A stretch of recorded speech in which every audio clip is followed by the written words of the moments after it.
while most world leaders turn a blind eye to a sad and unfortunate reality.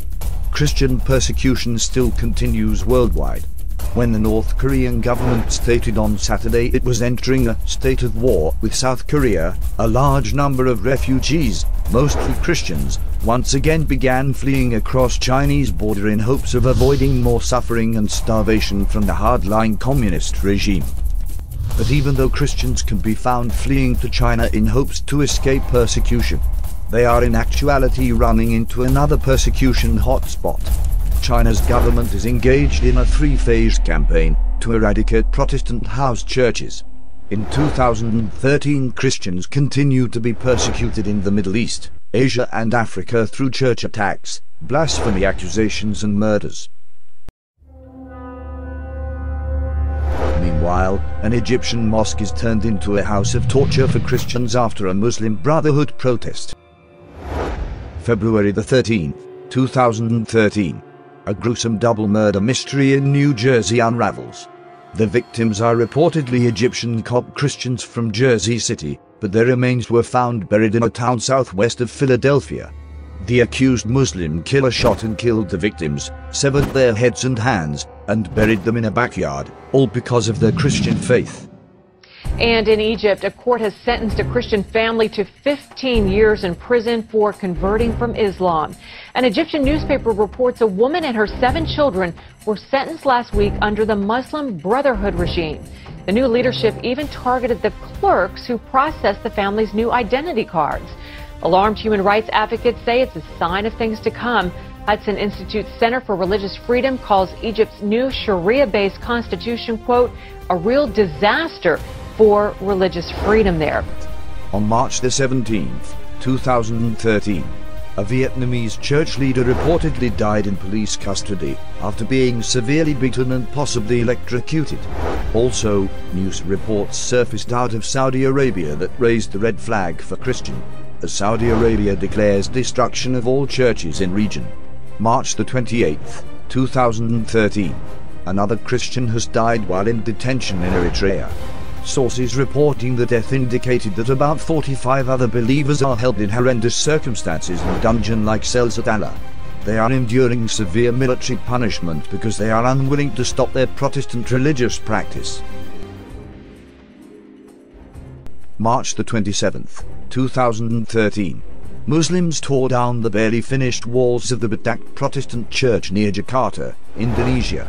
The pile of rubble that remained was only the latest setback to Christians trying to retain a toehold in the world's most populous Muslim country. On March the 26th, radical Islamist tortures and beats an American pastor beyond recognition in Iran. Evin prison is one of the most brutal in Iran, and Naghmeh Abedini wants her husband out of it. Now that Pastor Saeed has been sentenced to 8 years in prison, Naghmeh will no longer be able to speak to him by phone, and she and her children live in the U.S. Naghmeh told CBN News that she's focusing her attention on fighting for his release. We condemn Iran's continued violation of the universal right of freedom of religion, and we call on the Iranian authorities to release Mr. Abedini. What crime are these Christians accused of? Well, actually, they are not officially accused of anything. They haven't been given official charges at all. They have kept in prison sometimes for months at a time. And David, we know that when Ahmadinejad came to power in 2005, he said that he will stamp out Christianity in Iran. So this has been an ongoing thing ever since he came to power. March the 25th, a car bomb attack on Christians heightens religions tensions in Nigeria. Anti-conversion laws are on the books of 5 states and in pockets of the country. Nationalist Hindus of India, who routinely confront and beat Christians with accusations that they are attempting to forcibly convert Hindus to Christianity. March the 21st, the pastor of a church in Tanzania was killed when intervening in an attack by Muslim youths who routinely target Christian pastors.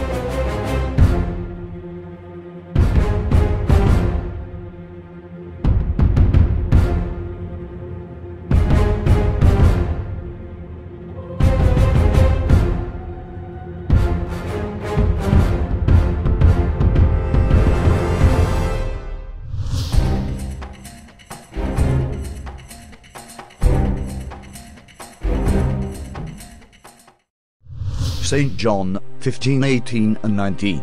If the world hate you, ye know that it hated me before it hated you.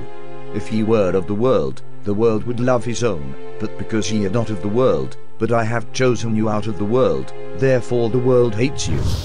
2 Timothy 3:12. Yea, and all that will live godly in Christ Jesus shall suffer persecution. John 16:2. They shall put you out of the synagogues, yea, the time cometh, that whosoever kills you will think that he doeth God service. 2 Corinthians 4:11. For we which live are always delivered unto death for Jesus' sake, that the life also of Jesus might be made manifest in our mortal flesh. Matthew 5:11 and 12. Blessed are ye, when men shall revile you, and persecute you, and shall say all manner of evil against you falsely, for my sake.